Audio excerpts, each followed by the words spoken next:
मध्यकाल में किसी भी शासक के लिए भारतीय उपमहाद्वीप जैसे बड़े क्षेत्र पर, जहां लोगों एवं संस्कृतियों में इतनी विविधताएं हों, शासन कर पाना अत्यंत ही कठिन कार्य था। अपने से पिछले शासकों के विपरीत मुगलों ने एक साम्राज्य की स्थापना की और वो कार्य पूरा किया जो अब तक केवल छोटी अवधियों के लिए ही संभव माना जाता था। 16वीं सदी के उत्तरार्ध से इन्होंने दिल्ली और आगरा से अपने राज्य का विस्तार शुरू किया और 17वीं शताब्दी में लगभग संपूर्ण महाद्वीप पर अधिकार प्राप्त कर लिया।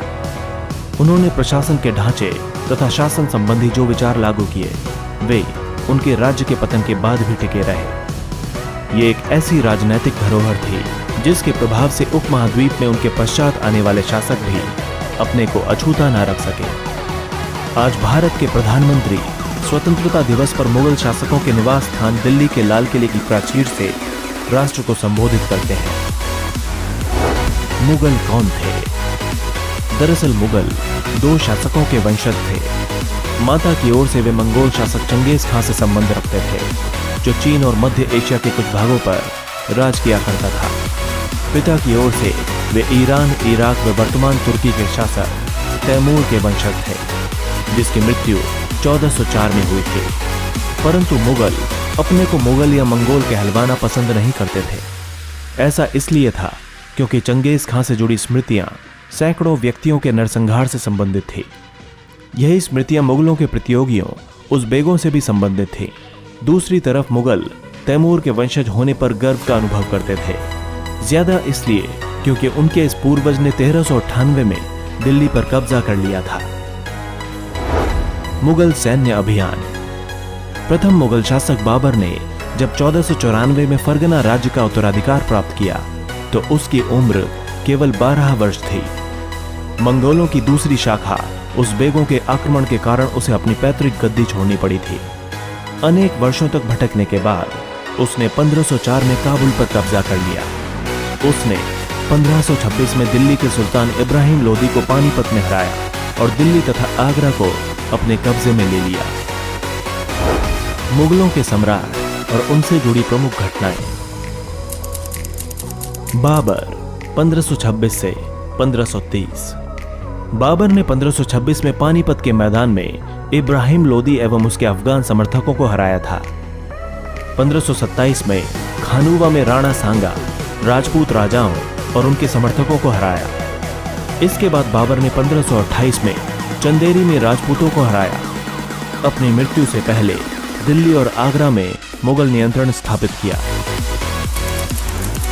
हुमायूं 1530 से 1540 एवं 1555 से 1556। हुमायूं ने अपने पिता की वसीयत के अनुसार जायदाद का बंटवारा किया था। प्रत्येक भाई को एक एक प्रांत मिला। उसके भाई मिर्जा कामरान की महत्वाकांक्षाओं के कारण हुमायूं अपने अफगान प्रतिद्वंदियों के सामने फीका पड़ गया। शेर खान ने उसे 2 बार हराया, 1539 में चौसा में और 1540 में कन्नौज में। इन पराजयों ने उसे ईरान की ओर भागने को मजबूर कर दिया। ईरान में हुमायूं ने सफाविद शाह की मदद ली। उसने 1555 में दिल्ली पर पुनः कब्जा कर लिया, परंतु अगले ही साल एक इमारत में एक दुर्घटना के दौरान उसकी मृत्यु हो गई। अकबर 1556 से 1605 तक। 13 वर्ष की छोटी सी आयु में ही अकबर सम्राट बन गया था। उसके शासनकाल को 3 अवधियों में बांटा जा सकता है। नंबर 1, 1556 से 1570 के बीच अकबर अपने संरक्षक बैरम खान और अपने घरेलू कर्मचारियों से स्वतंत्र हो गया था। उसने सूरी और अन्य अफगानों, निकटवर्ती राज्यों मालवा और गोंडवाना तथा अपने सौतेले भाई मिर्जा हाकिम और उज़्बेकों के विद्रोहों को दबाने के लिए कई सैन्य अभियान चलाए। उसने साल 1568 में सिसोड़ियों की राजधानी चित्तौड़ और 1569 में रणथंभौर पर कब्जा कर लिया था। नंबर 2, अकबर ने 1570 और 1585 के बीच गुजरात के विरुद्ध सैनिक अभियान चलाए। इन अभियानों के पश्चात उसने पूर्व में बिहार, बंगाल और उड़ीसा में अभियान चलाए, जिन्हें 1579-80 में मिर्जा हाकिम के पक्ष में हुए विद्रोह ने और जटिल कर दिया। नंबर 3, 1585 से 1605 के बीच अकबर के साम्राज्य का विस्तार हुआ। उत्तर पश्चिम में अभियान चलाए गए। अकबर ने सफाविदों को हराकर कांधार पर कब्जा कर लिया और कश्मीर को भी जोड़ लिया। मिर्जा हाकिम की मृत्यु के पश्चात काबुल को भी उसने अपने राज्य में मिला लिया था। दक्कन के अभियानों की शुरुआत हुई और बरार, खानदेश और अहमदनगर के कुछ हिस्सों को भी उसने अपने राज्य में मिला लिया था।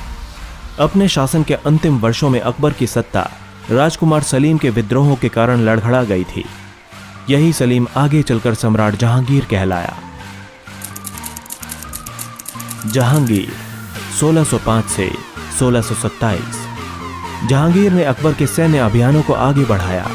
मेवाड़ के सिसोदिया शासक अमर सिंह ने मुगलों की सेवा स्वीकार की। इसके बाद सिखों, अहोमों और अहमदनगर के खिलाफ अभियान चलाए गए, जो पूरी तरह सफल नहीं हुए। जहांगीर के शासन के अंतिम वर्षों में राजकुमार खुर्रम ने उनके खिलाफ विद्रोह कर दिया था। यही राजकुमार खुर्रम आगे चलकर शाहजहां के नाम से प्रसिद्ध हुए। जहांगीर की पत्नी नूरजहां ने शाहजहां को हाशिए पर धकेलने के प्रयास किए, जो असफल रहे।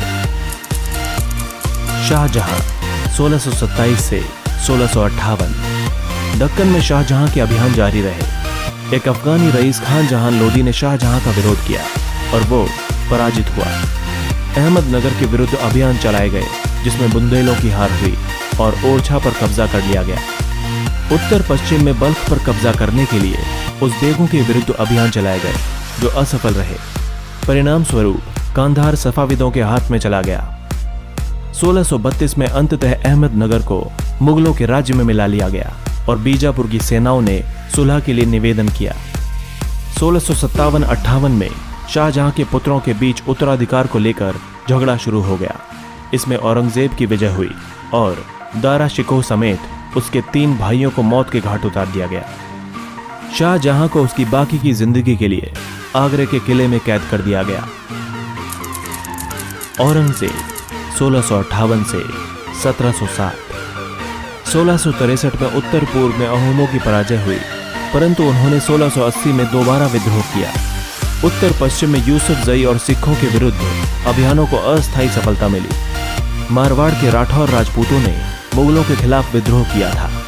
इसका कारण था उनकी आंतरिक राजनीति और उत्तराधिकार के मसलों में मुगलों का हस्तक्षेप। मराठा सरदार शिवाजी के विरुद्ध औरंगजेब ने कई अभियान चलाए, जिसमें वो सफल भी हुआ, परंतु औरंगजेब ने शिवाजी का अपमान किया और शिवाजी आगरा स्थित मुगल कैदखाने से भाग निकले।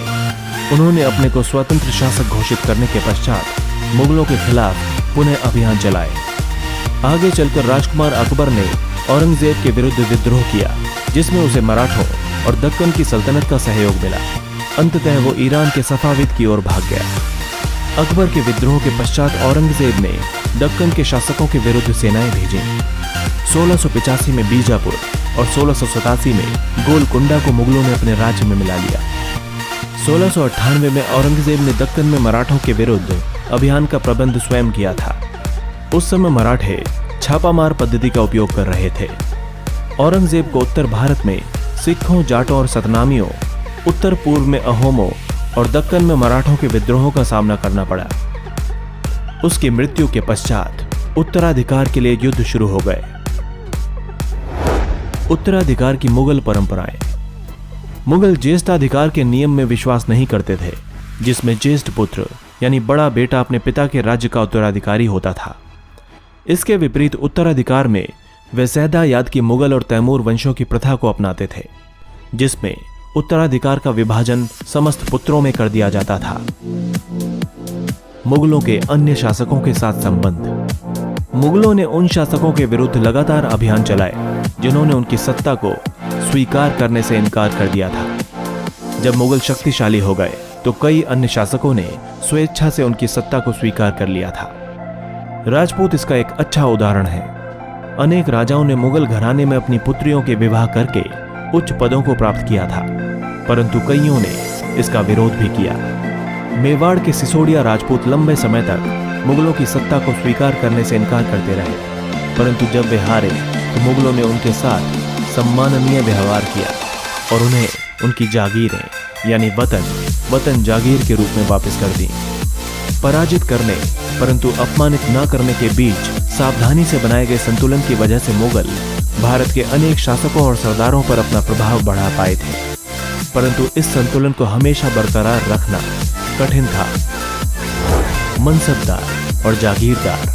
जैसे जैसे साम्राज्य में विभिन्न क्षेत्र सम्मिलित होते गए, वैसे वैसे मुगलों ने तरह तरह के सामाजिक समूहों के सदस्यों को प्रशासन में नियुक्त करना शुरू कर दिया। शुरू में ज्यादातर सरदार तुर्की या तुरानी थे, लेकिन अब इस छोटे समूह के साथ साथ उन्होंने शासक वर्ग में ईरानियों, भारतीय मुसलमानों, अफगानों, राजपूतों, मराठों और अन्य समूहों को भी सम्मिलित किया।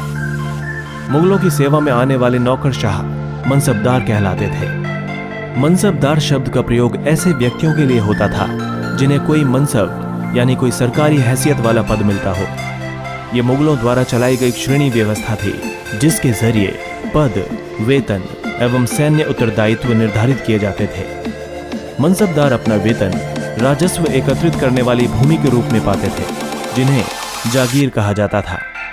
अकबर के शासनकाल में इन जागीरों का सावधानी पूर्वक आकलन किया जाता था, ताकि इनका राजस्व मनसबदार के वेतन के तकरीबन बराबर रहे। औरंगजेब के शासनकाल तक पहुंचते पहुंचते स्थिति बदल गई। अब प्राप्त राजस्व मनसबदार के वेतन से बहुत कम था। मनसबदारों की संख्या में भी अत्यधिक वृद्धि हुई, जिसके कारण उन्हें जागीर मिलने से पहले एक लंबा इंतजार करना पड़ता था। इन सभी कारणों से जागीरों की संख्या में कमी हो गई। फलस्वरूप कई जागीरदार जागीर रहने पर यह कोशिश करते रहे कि वे जितना राजस्व वसूल कर सकें कर लें। अपने शासनकाल के अंतिम वर्षों में औरंगजेब इन परिवर्तनों पर नियंत्रण नहीं रख पाया। इस कारण किसानों को अत्यधिक मुसीबतों का सामना करना पड़ा। जब्त और जमींदार। मुगलों की आमदनी का प्रमुख साधन किसानों की उपज से मिलने वाला राजस्व था। अधिकतर स्थानों पर किसान ग्रामीण कुलीनों यानी कि मुखिया तथा स्थायी सरदारों के माध्यम से राजस्व देते थे। समस्त मध्यस्थों के लिए, चाहे वे स्थानीय ग्राम के मुखिया हो या फिर शक्तिशाली सरदार हों, मुगल एक ही शब्द जमींदार का प्रयोग करते थे। अकबर के राजस्व मंत्री टोडरमल ने 10 साल 1570 से 1580 की कालावधि के लिए कृषि की पैदावार, कीमतों और कृषि की भूमि का सावधानी पूर्वक सर्वेक्षण किया। इन आंकड़ों के आधार पर प्रत्येक फसल पर नकद के रूप में कर यानी राजस्व निश्चित किया गया था। प्रत्येक सूबे को राजस्व मंडलों में बांटा गया और प्रत्येक की हर फसल के लिए राजस्व दर की अलग अलग सूची बनाई गई। राजस्व प्राप्त करने की इस व्यवस्था को जब्त कहा जाता था। यह व्यवस्था उन स्थानों पर प्रचलित थी जहां पर मुगल प्रशासनिक अधिकारी भूमि का निरीक्षण कर सकते थे और सावधानी पूर्वक उनका हिसाब रख सकते थे। ऐसा निरीक्षण गुजरात और बंगाल जैसे प्रांतों में संभव नहीं हो पाया।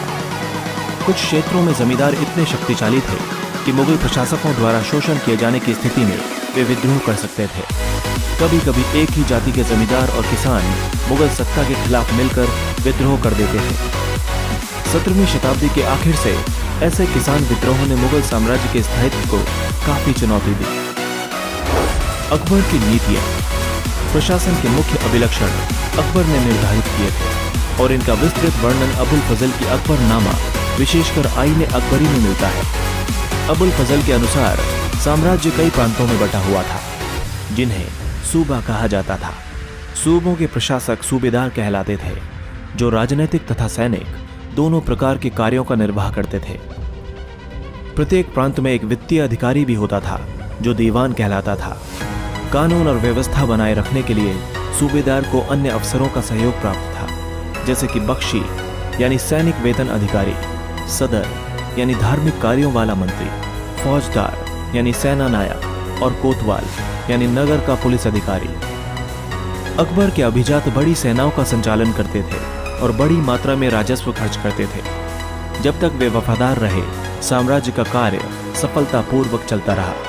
परंतु 15वीं सदी के अंत तक कई अभिजातों ने अपने स्वतंत्रता बाने बुन लिए थे। साम्राज्य के प्रति उनकी वफादारी उनके निजी हितों के कारण कमजोर पड़ गई थी।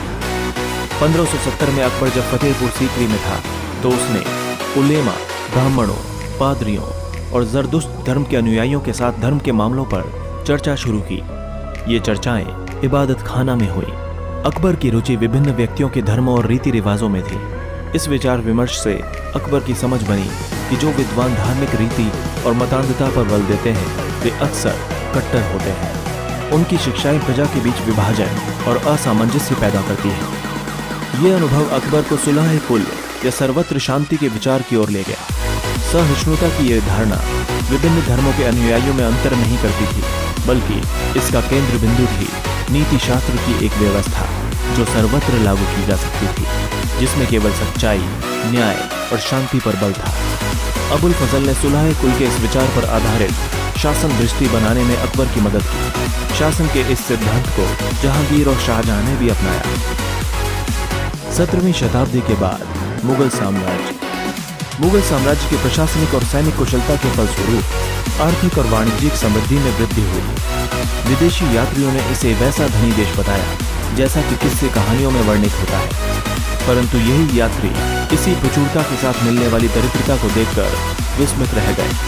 सामाजिक असमानताएं साफ दिखाई पड़ती थीं। मुगल साम्राज्य और उनके मनसबदार अपनी आय का बहुत बड़ा भाग वेतन और वस्तुओं पर लगा देते थे। इस खर्चे में शिल्पकारों और किसानों को लाभ होता था, क्योंकि वे वस्तुओं और फसल की पूर्ति करते थे। परंतु राजस्व का भार इतना था कि प्राथमिक उत्पादकों, किसान और शिल्पकारों के पास निवेश के लिए बहुत कम धन बचता था। इनमें से जो बहुत गरीब थे, मुश्किल से ही पेट भर पाते थे।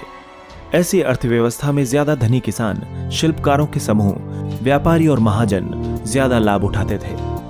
मुगलों के कुलीन वर्ग के हाथों में बहुत धन और संसाधन थे, जिनके कारण 17वीं सदी के अंतिम वर्षों में वे अत्यधिक शक्तिशाली हो गए। जैसे जैसे मुगल सम्राट की सत्ता पतन की ओर बढ़ती गई, वैसे वैसे विभिन्न क्षेत्रों में सम्राट के सेवक स्वयं ही सत्ता के शक्तिशाली केंद्र बनने लगे। इनमें से कुछ ने नए वंशों की स्थापना की और हैदराबाद व अवध जैसे प्रांतों में अपना नियंत्रण जमा लिया। हालांकि वे दिल्ली के मुगल सम्राट को स्वामी के रूप में मान्यता देते रहे, लेकिन फिर भी 18वीं शताब्दी तक साम्राज्य के कई प्रांत अपनी स्वतंत्र राजनैतिक पहचान बना चुके थे।